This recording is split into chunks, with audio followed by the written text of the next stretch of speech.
Think idea.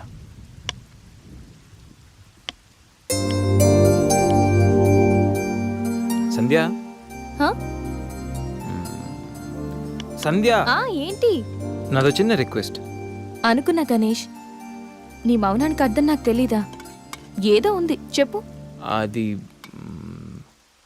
నా కోసం ఓ dress వేసుకుంటావా?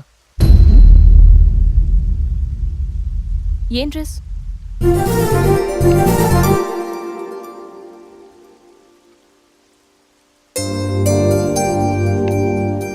నాకు తెలుసు నువ్వు ఇలాంటి డ్రెస్ వేసుకోవని, కానీ రోజు నేను కుర్తీలోను సల్వార్లోను శారీలోను చూసి బోర్ కొట్టేసాను సంధ్య. ఒక్కసారి నా కోసం వేసుకోవా ప్లీజ్? నాకు ఇలాంటి డ్రెస్సెస్ నచ్చవు, నీకు తెలుసు కదా. ప్లీజ్ ఒక్కసారి నా కోసం. Please please please please Sandhya, please please Sandhya. No Ganesh, ఒక్కసారి Sandhya, no, please please no, please please please please please. No Ganesh. అబ్బా ఒక్కసారి వేసుకోవచ్చుగా ప్లీజ్. సరే, నీకోసం డ్రెస్ వేసుకుంటా. నువ్వు మొండివాడివి గణేష్. నువ్వు ముందెళ్ళి మార్చుకొని రా, తర్వాత నేను ఎలా నా వైపు తిప్పుకోవాలో నాకు బాగా తెలుసు. Ganesh,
happy birthday Ganesh.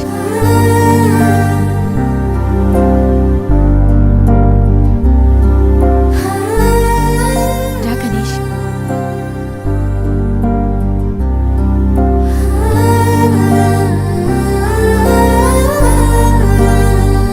Cut చేయి.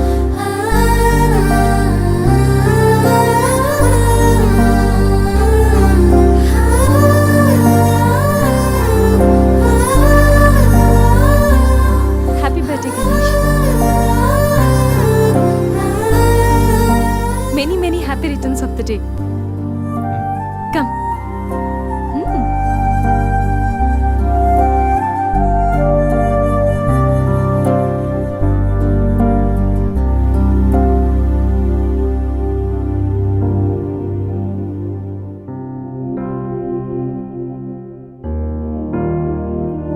నిన్నీ భూమి మీదకి తెచ్చిన మీ అమ్మగారి బ్లెస్సింగ్స్ తీసుకో గణేష్.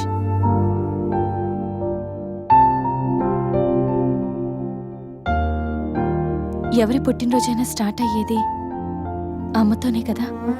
నువ్వు మంచివాడివి గణేష్. నువ్వు నవ్వుతూ ఎదుటి వాళ్ళని ఎప్పుడూ నవ్విస్తూ హ్యాపీగా ఉంటావు. నీకున్న హెల్పింగ్ నేచర్, పెద్దవాళ్ల మీద రెస్పెక్ట్, స్నేహానికి నువ్విచ్చే వాల్యూ, ఎదుటి వాళ్ళు ఎక్కడ నీ వల్ల బాధపడతారో అని ప్రతి క్షణం ఎంతగానో తప్పించే నీ సున్నితమైన మనసు, వేగంగా కదిలే నీ ఆలోచనలు, ధైర్యం చెప్పే నీ మాటలు నన్నెంత ఇంప్రెస్ చేశాయో తెలుసా? ఈ సృష్టిలో ప్రతిదీ కొత్తలోనే బాగుంటుంది, కానీ నీతో స్నేహం మాత్రం పాతబడే కొద్దీ బాగుంటుంది. ఏ అమ్మాయి అయినా పెట్టి పుట్టాలి నీలాంటి వాడి చెయ్యి అందుకోవాలంటే. She must be very lucky. మొదట్లో లివింగ్ టుగెదర్ అంటే భయపడ్డాను. తెలియని వ్యక్తితో కలిసి ఉండడం ఎలా, ఎవరేమనుకుంటారో అని. కానీ నీలాంటి మంచి మనిషి తోడుగా ఉంటే లైఫ్ లాంగ్ ధైర్యంగా సంతోషంగా ఉండొచ్చు. లివింగ్ టుగెదర్లో కూడా ఇంత నిజాయితీగా స్వచ్ఛంగా ఉండొచ్చని, ఎలాంటి తప్పుడు ఆలోచనలు రావని నువ్వు ప్రూవ్ చేసావు గణేష్. నీకోసం స్పెషల్ గిఫ్ట్.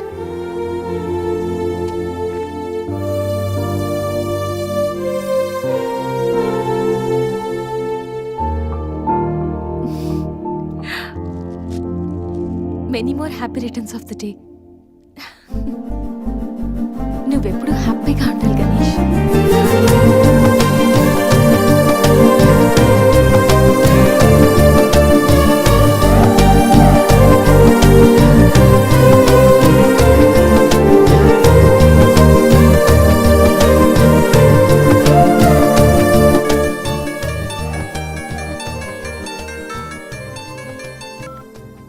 హలో సంధ్య, అక్కడ గణేష్ ఉన్నాడా? ఇందాక నుంచి ట్రై చేస్తుంటే ఫోన్ స్విచ్ ఆఫ్ వస్తుంది. ఉన్నాడు. ముందు వాడికి ఫోన్ ఇవ్వు. గణేష్, చెప్పరా.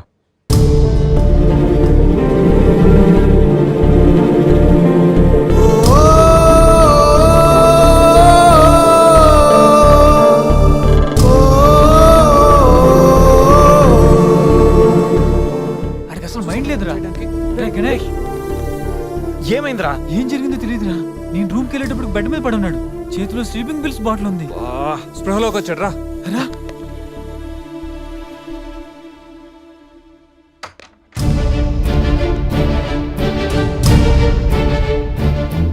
రే, నీకేమైనా పిచ్చా? సూసైడ్ అటెంప్ట్ చేసుకోవడం ఏంట్రా? మైండ్ ఉండే పని చేసావా? అసలు నీకేం తక్కువని? ఉద్యోగం ఉంది, చదువు ఉంది, మంచి ఫ్యామిలీ ఉంది, అడ్డమైన సొల్లంతా షేర్ చేసుకోవడానికి ఫ్రెండ్స్ మేము ఉన్నాం. అయినా బతకలేకపోతున్నావు నువ్వు. పొద్దున్న లేచినప్పటి నుంచి గుడ్ మార్నింగ్ అని, గుడ్ ఆఫ్టర్నూన్, గుడ్ నైట్ అని ప్రతి ఒక్కటి ఫేస్బుక్ ట్విట్టర్ మీద అప్డేట్ పెడుతున్నావు కదరా. అలాంటిది చచ్చిపోయేంత బాధ వస్తే కనీసం ఒక ఫ్రెండ్కి ఫోన్ చేసి షేర్ చేసుకుని మినిమం కామన్ సెన్స్ లేదు నీకు? రే, ఈరోజు చచ్చిపోతే 2 రోజులు అలా గడిచిపోతాయి, మర్చిపోతారు. సిల్లీ రీజన్స్ కోసం చచ్చిపోవడం ఏంట్రా?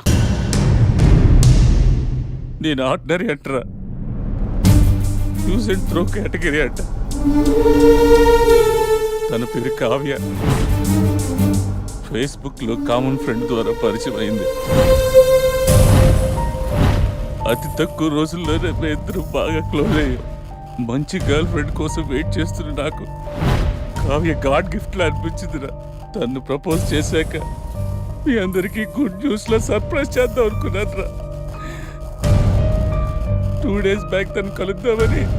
Hello, hi baby, how are you? ఇప్పుడు ఆఫీస్లో ఉన్నాను. సాయంత్రం 6 తర్వాత ఫ్రీ అవుతాను. కాఫీ డేలో కలుద్దాం. ఏంటి అశోక్తో అంత క్లోజ్గా మూవ్ అవుతున్నావు? మరి శేఖర్ ఆర్డినరీయే, కానీ వీడు ఎక్స్ప్రెస్. ఈ ఆర్డినరీ ఎక్స్ప్రెస్ ఏంటి? లిసన్, ఆ అబ్బాయిలు 3 రకాలు: ఆర్డినరీ, ఎక్స్ప్రెస్, మెట్రో. అయితే శేఖర్ ఆర్డినరీ అని ఇప్పటికి తెలిసిందా? అశోక్ ఎక్స్ప్రెస్సే. హై స్పీడ్ ఎక్స్ప్రెస్ ఉండగా ఆర్డినరీతో పనేంటి? అందుకే ఆర్డినరీకి లాగౌట్ కొట్టి ఎక్స్ప్రెస్కి లాగిన్ అయ్యా. ఒరే గణేష్, మన శరీరానికి ఎన్ని గాయాలైనా తట్టుకోగలరా, కానీ మనసు గాయపడితే తట్టుకోవడం చాలా కష్టంరా. అమ్మాయిలు 3 కేటగిరీలు రా. ఆ అబ్బాయిలు 3 రకాలు. నువ్వు మంచివాడివి గణేష్. ఆ అబ్బాయిలు 3 రకాలు: ఆర్డినరీ, ఎక్స్ప్రెస్, మెట్రో. నువ్వు మంచివాడివి గణేష్. నీ మనసు గాయపడితే తట్టుకోవడం చాలా కష్టంరా. ఈ సృష్టిలో ప్రతిదీ కొత్తలోనే బాగుంటుంది, కానీ నీతో స్నేహం మాత్రం పాత పడే కొద్దీ బాగుంటుంది.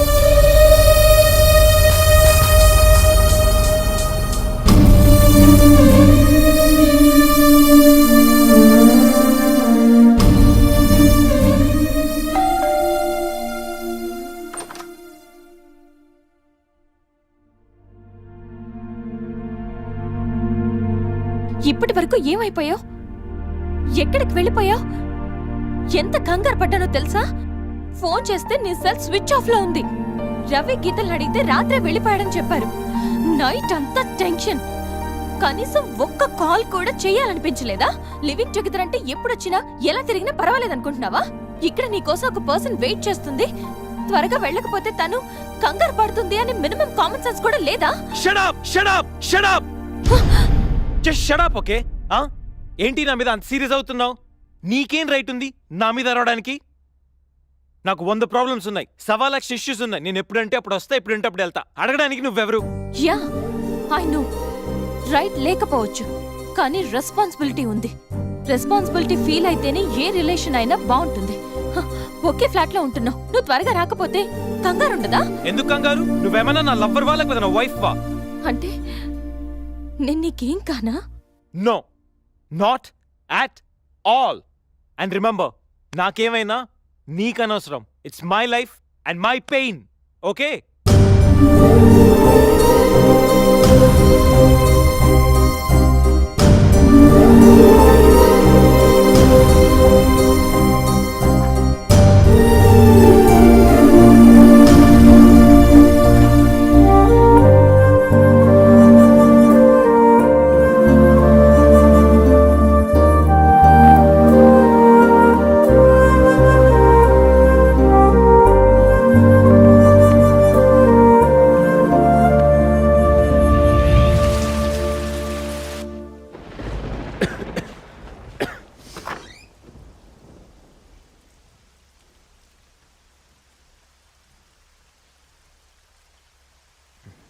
గణేష్, గణేష్, గణేష్,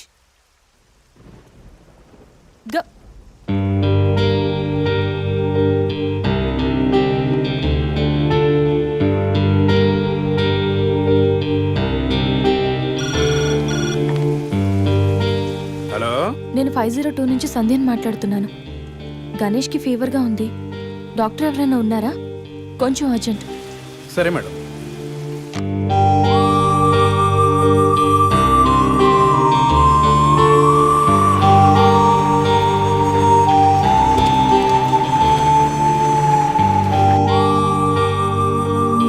సార్ రండి సార్.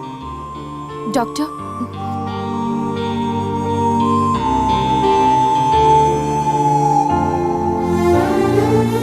కంగారు పడాల్సిన అవసరం లేదు. నార్మల్ ఫీవరే. టాబ్లెట్స్ ఇస్తాను, అవి వాడితే సరిపోతుంది. Daily 3 tablets. ఆఫ్టర్ ఫుడ్ ఇవ్వండి, రేపటికల్లా తగ్గిపోతుంది. ఓకే. ఓకే అమ్మా. Thank you doctor.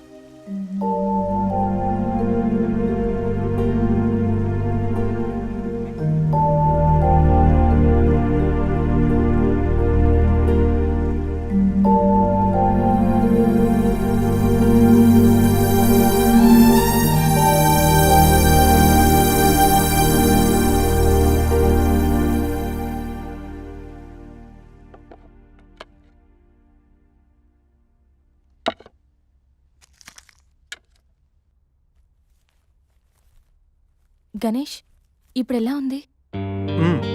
బాగుంది. కాఫీ రెడీ చేశాను, మర్చిపోకుండా టాబ్లెట్స్ వేసుకో. నేను ఆఫీస్కి వెళ్ళొస్తా. ఏదైనా ప్రాబ్లం ఉంటే కాల్ చేయి. ఓకే? సారీ. ఏంటి? ఐమ్ సారీ సంధ్య. ఎందుకు? నేనేదో డిప్రెషన్లో అలా నీ మీద వచ్చేసాను. I'm really sorry. I can understand, కానీ నేను కూడా ఎక్కువ మాట్లాడాను. I'm sorry. ఇంకెప్పుడు నేను హర్ట్ చేయను.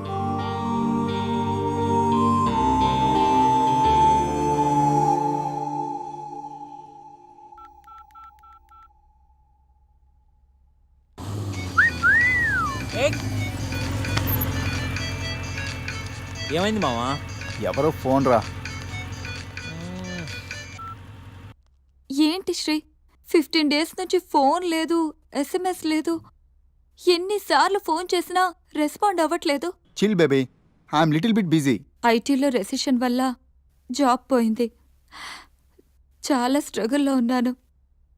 కొంచెం మనీ ఉంటే అరేంజ్ చేయగలవా? ఖాళీగా ఉంటే చెప్పు, పబ్కి వెళ్దాం.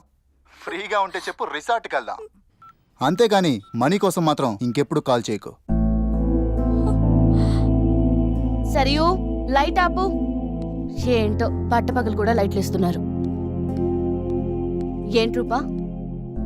ఆంటీ, నేను రూమ్ ఖాళీ చేస్తున్నాను. హాస్టల్ ఫీజు కింద ఇది ఉంచండి. నేను తర్వాత డబ్బులిచ్చి తీసుకెళ్తాను.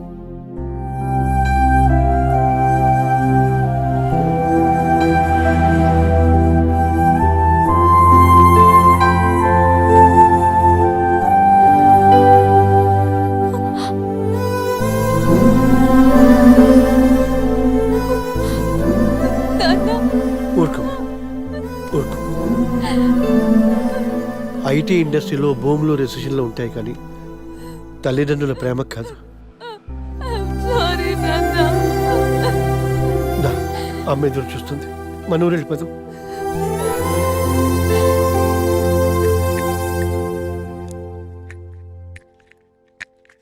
ఇప్పుడు ఎలా ఉంది గణేష్? నీకు ఫీవర్గా ఉందని సంధ్య చెప్పింది.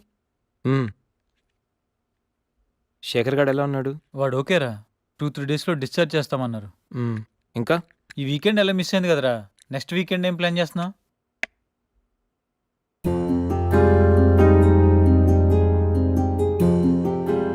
ఈ వీకెండ్ మిస్ అవడం కాదురా. I think I'm in love with Sandhya. What? అయినా నీకు లవ్తో అంత అటాచ్మెంట్ లేదు కదరా? గైస్, ఈ వీకెండ్ నేను సంధ్యని ప్రపోజ్ చేద్దాం అనుకుంటున్నాను. లైఫ్లో నేను చాలామంది అమ్మాయిల జీవితాలతో ఆడుకున్నాను. లవ్ అనే పేరుతో చాలామందిని మోసం చేశాను. అమ్మాయిలంటే ఇలాంటి వాళ్ళు అలాంటి వాళ్ళని చాలా థియరీస్ క్రియేట్ చేశాను.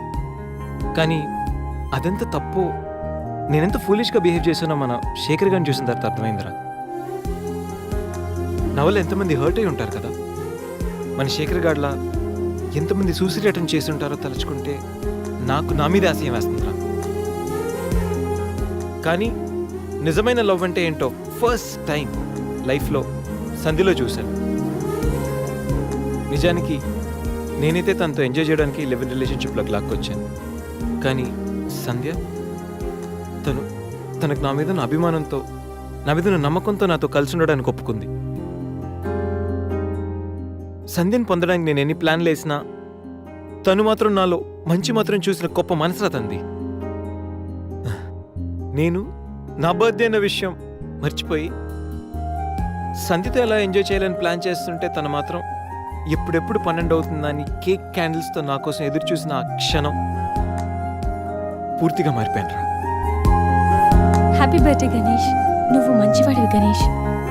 నువ్వు నవ్వుతూ ఎదుటి వాళ్ళని ఎప్పుడూ నవ్విస్తూ హ్యాపీగా ఉంటావు. ఒక అమ్మాయి నిజంగా ప్రేమిస్తే ఆ ప్రేమ ఇంత గొప్పగా ఉంటుందని సంధ్యను చూసిన తర్వాత అర్థమైంది.